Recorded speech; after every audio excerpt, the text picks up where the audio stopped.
Friends, நம்ம ஹிஸ்ட்ரியில் இன்றைக்கி second chapter unit 2 from trade to territory. So இந்த பேர்லேயே நீங்கள் கண்டுபிடிச்சிருப்பீங்க, கெஸ் பண்ணியிருப்பீங்கன்னு நினைக்கிறேன்.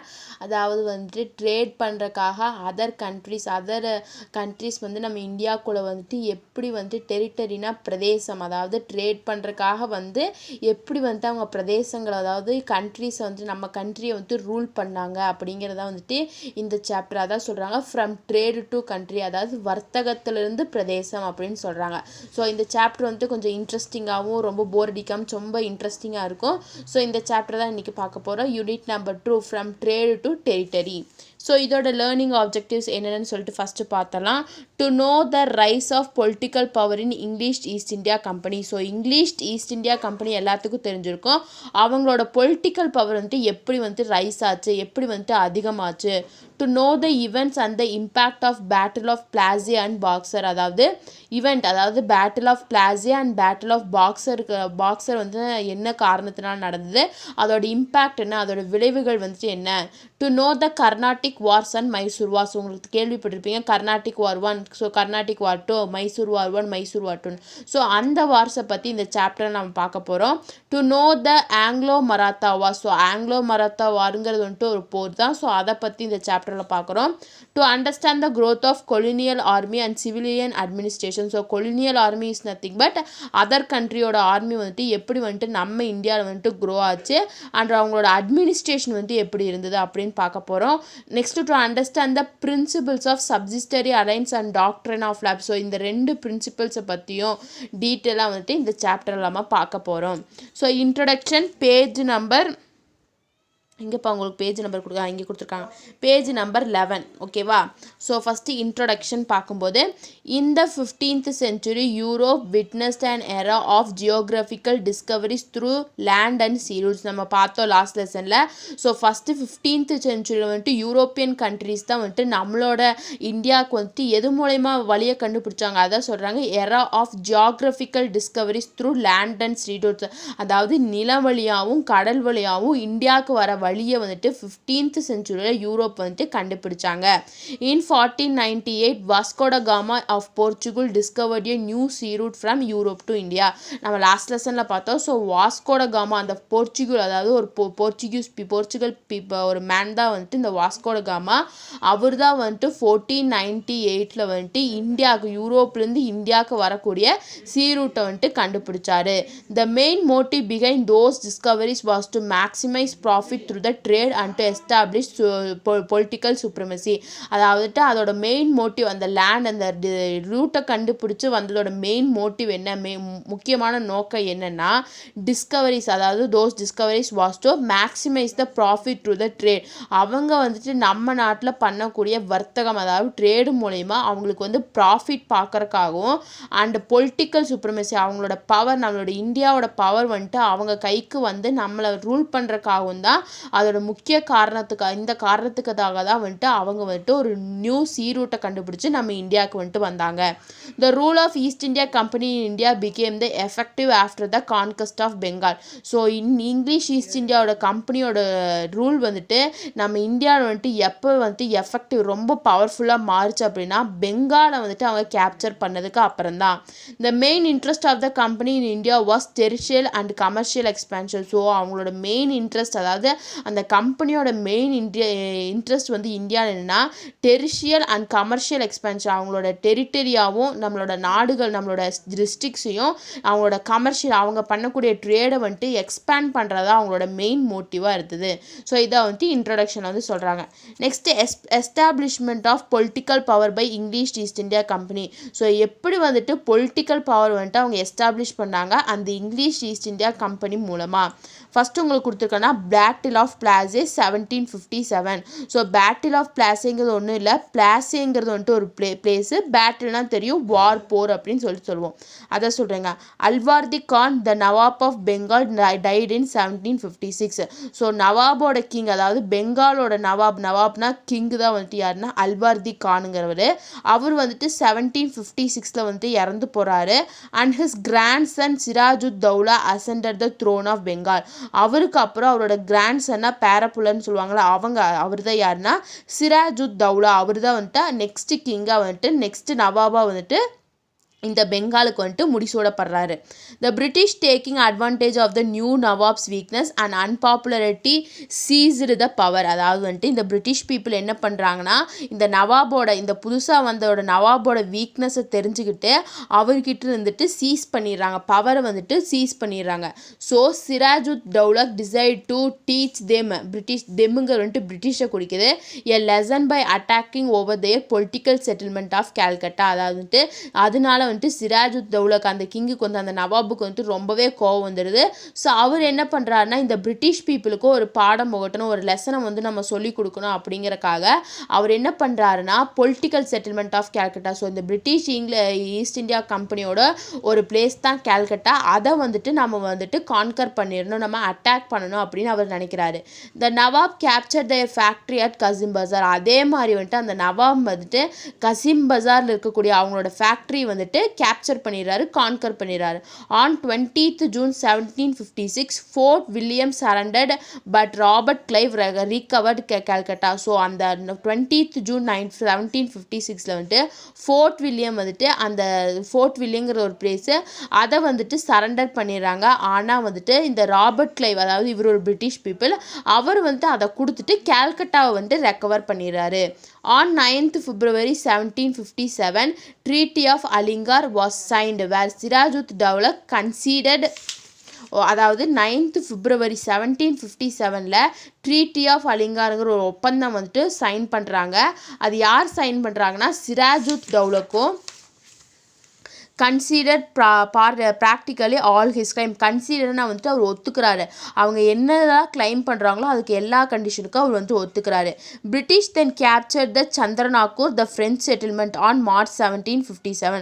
ஸோ அவங்க அந்த ட்ரீட்டி அந்த ஒப்பந்தத்தை போட்டதுக்கப்புறம் இந்த பிரிட்டிஷ் பீப்புள் என்ன கேப்சர் பண்ணுறாங்கன்னா, சந்திரநாகூருங்கிற வந்துட்டு ஒரு ஃப்ரெஞ்சோட பிளேஸ், அவங்க வந்து ஃப்ரெஞ்சு பீப்புள் அங்கே வந்துட்டு ரூல் பண்ணிட்டு இருந்தாங்க, அதையும் வந்துட்டு இந்த பிரிட்டிஷ் பீப்புள் வந்துட்டு கேப்சர் பண்ணிடுறாங்க. எப்போ கேப்சர் பண்ணுறாங்கன்னா, March 1757 வந்து கேப்சர் பண்ணிடுறாங்க.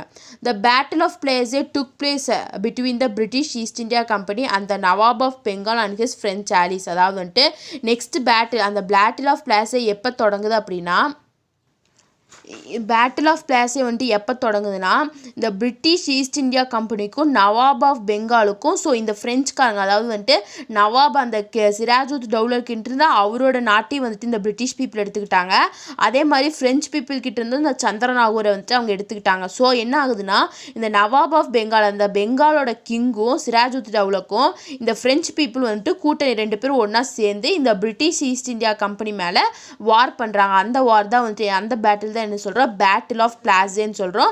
அதான் சொல்கிறாங்க டுக் பிட்வீன், யாருக்கு நடுவில் நடக்குதுன்னா இங்கிலீஷ் ஈஸ்ட் இந்தியா கம்பெனி, அதாவது பிரிட்டிஷ் ஈஸ்ட் இந்தியா கம்பெனிக்கும் பெங்காலோட nawab and is French allies. Allies is nothing but friends, அதாவது கூட்டணின்னு சொல்லுவாங்க. ஸோ அவங்களுக்கு நடுவில் இந்த பேட்டில் ஆஃப் பிளாஸே வந்து நடக்குது.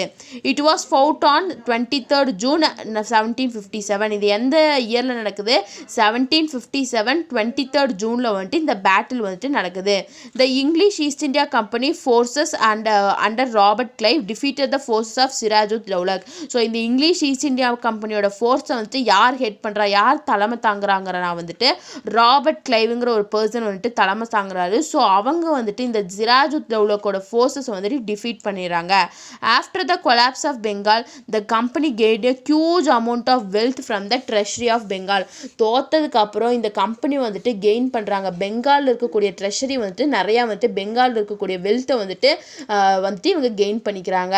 And used to strength it's military force. அங்கே இருக்கக்கூடிய வெல்த் எல்லாம் எடுத்ததுக்கப்புறம் அவங்களோட மிலிட்ரி ஃபோர்ஸை வந்துட்டு, அதாவது பிரிட்டிஷ் பீப்புளோட மிலிட்ரி ஃபோர்ஸை வந்துட்டு அவங்க ஸ்ட்ரென்த் அண்ட் பலப்படுத்திக்கிறாங்க. ஏன்னா வந்துட்டு அதுதான் அவங்களோட ஆரம்பமாக இருந்தது. பின்னாடி வரக்கூடிய வார்ஸ் பேட்டில்ஸுக்காக அவங்களோட மிலிட்ரி ஃபோர்ஸை வந்துட்டு அவங்க வந்து பலம் பண்ணிக்கிறாங்க. The beginning of the British political sway over India may be traced from the Battle of Plassey.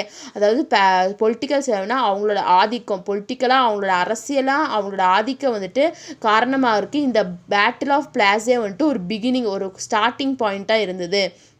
It was the most decisive battle that marked the initiation of British rule in India for the next 2 centuries. So இதுதான் வந்துட்டு இந்த battle தான் வந்துட்டு பிரிட்டிஷோட இந்தியாவை வந்துட்டு British rule பண்ணுறக்கு ஒரு initiation தொடக்கமாக இருந்தது. எத்தனை செஞ்சுரி அவங்க நம்மளை ரூல் பண்ணாங்க? 2 செஞ்சுரிஸ் வந்துட்டு அவங்க வந்துட்டு நம்மளை ரூல் பண்ணாங்க. ஸோ இதை வந்துட்டு battle of Plassey. Next battle of பாக்ஸர்னா என்னென்னா அது எந்த இயரில் நடக்குதுன்னா 1764 வந்து நடக்குது. After the battle of Plassey in 1757, the company was guaranteed undisputed right to have free trade in Bengal, Bihar and Orissa. அதாவது பேட்டில் ஆஃப் பிளாஸே வந்துட்டு நடந்ததுக்கு அப்புறம், ஸோ பேட்டில் ஆஃப் பிளாஸே வந்துட்டு 1757 நடந்ததுக்கு அப்புறம் அந்த கம்பெனிக்கு வந்துட்டு ஃபுல் ரைட்ஸ் கிடச்சிது. அதாவது ஃப்ரீயாக ட்ரேட் பண்ணுறதுக்கு பெங்கால், பீகார் அண்ட் ஒரிசாவில் வந்துட்டு ஃப்ரீயாக ட்ரேட் பண்ணுறதுக்கு வந்துட்டு ஃபுல் ரைட்ஸ் வந்து கிடச்சிருது. It received the place of 24 parganas in Bengal. So பிரக்னான்ஸுங்கிறது வந்துட்டு டிஸ்ட்ரிக்ஸ், அந்த செஞ்சுரி வந்துட்டு பிரக்னான்ஸ் தான் சொல்லுவாங்க. ஸோ 24 டிஸ்ட்ரிக்ஸ், பெங்காலில் இருக்கக்கூடிய 24 டிஸ்ட்ரிக்ஸ் வந்துட்டு அவங்களுக்கு வந்துட்டு அந்த பிளேசஸ்லாம் அவங்க வந்துட்டு ரிசீவ் பண்ணிட்டாங்க. Mir Jaffer the Nawab of Bengal however fell into arrears and was forced to abdicate in favor of his son-in-law Mir குசைம். அதாவது மிர் ஜாஃபருங்கிற ஒரு கிங், அதாவது பெங்காலோட ஒரு கிங்கு, அவர் வந்துட்டு ஃபோர்ஸ் பண்ணுறாரு. எதுக்காகனா அவரோட சன்-இன்லா தான் வந்துட்டு மிர் குசைம், அதாவது மருமகன் தான் வந்துட்டு மிர் குசைம். அவரோட ஃபேவருக்காக இவர் வந்துட்டு இந்த பிரிட்டிஷ் சொல்கிறதெல்லாம் கேட்கணும் அப்படின்னு ஃபோர்ஸ் பண்ணுறாரு. So Mir Qasim ceded Burdwan, Midnapore and Chittagong. So Mir குசைம்ங்கிற வந்துட்டு அவர் ஒரு கிங் தான். அவர் வந்துட்டு பர்ட்வான், மித்னப்பூர் அண்ட் சிட்டகாங் அந்த பிளேசஸை வந்துட்டு அவர் வந்துட்டு ரூல் பண்ணுறாரு.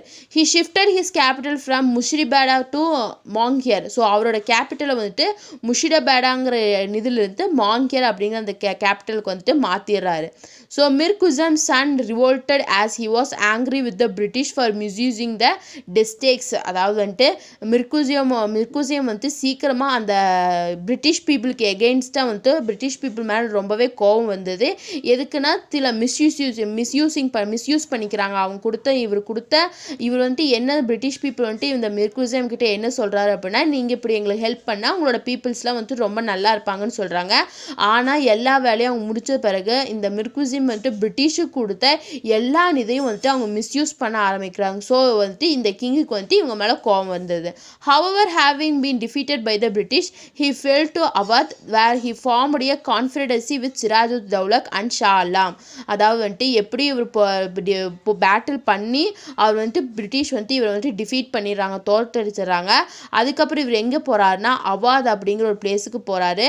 ஸோ அங்கே வந்துட்டு யார் கூட கூட்டணி வச்சுக்கிறாருன்னா சிராஜ்-உத்-தௌலா அண்ட் ஷா அலாம் 2 பேர்த்து கூட வந்துட்டு கூட்டணி வந்து ஜாயின் பண்ணிக்கிறாரு அப்படின்னு சொல்கிறாங்க. The battle was fought on October 22, 1764 at Boxer. So இந்த பேட்டில் வந்துட்டு எப்போ நடந்ததுன்னா அக்டோபர் 22, 1764 பாக்ஸர் அப்படிங்கிற பிளேஸில் வந்துட்டு இந்த போர் வந்து நடந்தது. அந்த பாக்ஸருங்கிற என்னென்னா ஒரு small fortified town with the territory of Bihar located on the banks of Ganges river about 130 km west of Patna. So இந்த பாக்ஸருங்கிற பிளேஸ் என்னென்னா ஒரு சின்ன டவுனு. இது எங்கே இருக்குன்னா பீகாரில் இருக்கக்கூடிய ஒரு ஸ்டேட், ஒரு டிஸ்ட்ரிக்ட் தான் வந்துட்டு இந்த பாக்ஸர். இது எந்த ரிவரோட பேங்க்ஸ், எந்த நதிக்கரையில் இருக்குன்னா கேஞ்சஸ் ரிவர், கங்கா ரிவர் இருக்குல்ல அதோட நதிக்கரையில் இருக்குது. So about 130 km west of Patna. பாட்னாவிலேருந்து வெஸ்ட் சைடில் 130 km வந்துட்டு இந்த பாக்ஸருங்கிற அந்த பிளேஸ் இருக்குது. It was decisive victory for the British East India Company. But அந்த இதில் என்ன ஆயிடுச்சு, அந்த பேட்டில் ஆஃப் பாக்ஸர்லையும் வந்துட்டு இந்த பிரிட்டிஷ் பீப்புள் வந்து ஜெயிச்சிடுறாங்க. Siraj ud Daulah, Shah Alam and Mir Qasim were defeated by the general Hector Munro. So இவங்களை அந்த பேட்டில் ஆஃப் பிளாஸேல வந்துட்டு ராபர்ட் கிளைவ் இருந்தார். பட் பேட்டில் ஆஃப் பாக்ஸர் யார் ஹெட் பண்ணுறா, யார் தலைமை தாங்குறா, ஹெக்டர் முனோரா அப்படிங்கிற ஒரு பிரிட்டிஷ் பீப்புள், ஒரு பிரிட்டன் சேர்ந்தவர் வந்துட்டு அதை வந்து தலைமை தாங்குறாரு. ஸோ இவங்களெல்லாம் வந்துட்டு தோக்கடிச்சிட்றாரு. Mir Jafar was again placed on the சோர். எகெயின் வந்துட்டு இந்த மிர் ஜாஃபர் இந்த கிங் வந்துட்டு மறுபடியும் வந்துட்டு அரசுக்கு வந்து அந்த தலைமை, அதாவது இந்த கிங் ஆயிடுறாரு. அதாவது இங்கே வந்துட்டு மிர் ஜாஃபர் வந்துட்டு மிர் குசைமுக்காக வந்துட்டு அவரோட பல பதவியெல்லாம் விட்டுறாரு. பண்ணுறாரு. ஸோ ஃபோர்ஸ் பண்ணி வந்துட்டு இந்த மிர்குசைம் வந்து த்ரோனுக்கு அதாவது ஆட்சிக்கு வந்துடுறாரு. இந்த போர் வந்து முடிஞ்சதுக்கு அப்புறம் பேட்டில் ஆஃப் பாக்ஸர் போர் முடிஞ்சதுக்கு அப்புறம் வந்துட்டு எகெயின் யார் பதவிக்கு வந்துடுறா, மிர் ஜாஃபர் வந்து வந்துடுறாரு. On Mir Jafar's death, his son Nizam-ud-Dawla was placed on the throne and signed the Allahabad Treaty on 20th February 1765. அதாவது வந்துட்டு மிர் ஜாஃபரோட டெத்துக்கு அப்புறம் அவரோட சன் அதாவது நிசாமுத்-தௌலாக்கு வந்துட்டு கிங்காக வந்துட்டு பொசிஷனுக்கு வந்துடுறாரு. அதுக்கப்புறம் வந்துட்டு அவர் வந்துட்டு அலகாபாத் ட்ரீட்டி அதாவது 20th February 1765 ஒரு ஒப்பந்தம் வந்துட்டு கையெழுத்து போகிறாரு. அந்த ட்ரீட்டி அது எங்கே சைன் ஆகுதுன்னா அலகாபாத், அந்த ட்ரீட்டிக்கு பேர் என்ன, அலகாபாத் ட்ரீட்டி. அது வந்துட்டு சைன் ஆகுது. By which the nawab had to disband the most of his army and administer Bengal through the deputy subedar nominated by the company. அந்த ட்ரீட்டியில் வந்துட்டு என்ன இருக்குது அப்படின்னா வந்துட்டு இந்த பீப்புள் அதாவது இந்த நவாப் வந்துட்டு எல்லா விதமான அவரோட ஆர்மி ஆகட்டும் எல்லாத்தையுமே வந்துட்டு பிரிட்டிஷ் பீப்புள் கிட்ட ஒப்படைச்சிடணும். And administer Bengal through the deputy subedar nominated by the company. So அவர் வந்துட்டு இப்போ வந்துட்டு பெங்காலோட கிங்காக வந்துட்டு இருக்காரு. ஆனால் இந்த ட்ரீட்டிக்கு அப்புறம் என்ன ஆயிருன்னா அவர் வந்துட்டு சுபேதார் அதாவது டெப்யூட்டி சுபேதரான்னு வந்துட்டு கலெக்டர் மாதிரி அவர் வந்துட்டு பெங்காலை வந்துட்டு அட்மினிஸ்டர் தான் பண்ண முடியும் அப்படின்னு சொல்லிட்டு இந்த கம்பெனி வந்துட்டு சொல்லிடுறாங்க. Robert Clive concluded 2 separate treaties with Shuja ud Daulah and Shah Alam II. அதாவது வந்துட்டு இந்த ராபர்ட் கிளைவ் வந்துட்டு 2 ட்ரீட்டிஸோட கன்க்ளூட் பண்ணுறாரு, முடிவுக்கு வராரு. அதாவது சிராஜ்-உத்-தௌலாக்கு தான் வந்துட்டு சுஜா-உத்-தௌலான்னு கொடுத்துருக்காங்க. சிராஜ்-உத்-தௌலா கூடயும் ஷா அலாம் II வந்துட்டு 2 விதமான ட்ரீட்டிஸை வந்து பண்ணுறாரு. ஒன்று வந்துட்டு dual system of government started in Bengal, அதாவது 2 விதமான கவர்மெண்ட் பெங்காலில் வந்துட்டு டுவல் சிஸ்டம் கவர்மெண்ட் வந்துட்டு ஸ்டார்ட் ஆகுச்சு. ஸோ இந்த ராபர்ட் கிளைவ் வந்து எப்போ இந்த ட்ரீட்டிஸை வந்துட்டு சிராஜ்-உத்-தௌலா கூட ஷா அலாம் கூட வந்துட்டு சைன் பண்ணுறாரு அப்படின்னா வந்துட்டு அவங்கள வந்துட்டு டிஃபீட் பண்ணுறதுக்கு முன்னாடியே வந்துட்டு இந்த இதுக்கு வந்துட்டு கன்க்ளூட் பண்ணிட்டாரு, 2 ட்ரீட்டி சைன் பண்ணிட்டாரு அப்படின்னு சொல்கிறாங்க. ஸோ இதுதான் வந்துட்டு பேட்டில் ஆஃப் பாக்ஸர் அப்படிங்கிறது. So battle of Buxar and battle of பிளாசேங்கும் போது பிளாசேவும் ஒரு பிளேஸ் தான், பாக்ஸரும் ஒரு பிளேஸ் தான். ஸோ அங்கே வந்து இந்த பேட்டில் நடந்தனால அதுக்கு வந்துட்டு இதே பேரை வச்சுட்டாங்க. ஸோ இன்றைக்கி கிளாஸில் நம்ம வந்துட்டு 2 பேட்டில் ஆஃப் பிளாசேவும் பேட்டில் ஆஃப் பாக்ஸரும் பார்த்துருக்கோம்.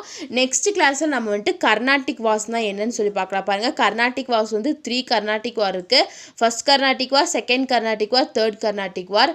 ஸோ ஃபர்ஸ்ட் கர்நாடிக் வாரோட இயர் ஃபர்ஸ்ட் கர்நாடிக் வார் வந்து 1746 இருந்து 1748 வரைக்கும் நடந்திருக்கு. செகண்ட் கர்நாடிக் வார் வந்துட்டு 1749 இருந்து 1754 வரைக்கும் நடந்திருக்கு. தேர்ட் கர்நாடிக் வார் வந்துட்டு 1756 இருந்து 1763 வரைக்கும் நடந்திருக்கு. ஸோ இந்த மைண்ட் மேப்பை வந்துட்டு நாளைக்கு கிளாஸ்க்கு வரக்கு முன்னாடி பாருங்கள். நாளைக்கு இதில் நான் கொஸ்டின் கேட்பேன். ஸோ வந்துட்டு இன்றைக்கி வந்துட்டு 2 பேட்டில் பார்த்துருக்கோம். ஸோ இதோட வந்துட்டு இந்த கிளாஸை வந்துட்டு நம்ம முடிச்சுக்கலாம். ஸோ ஏதாச்சும் டவுட் இருந்தால் கமெண்ட் பண்ணுங்கள். வீடியோ பிடிச்சிருந்தால் லைக் பண்ணுங்கள், ஷேர் பண்ணுங்கள், சப்ஸ்கிரைப் பண்ணுங்கள். தேங்க்யூ.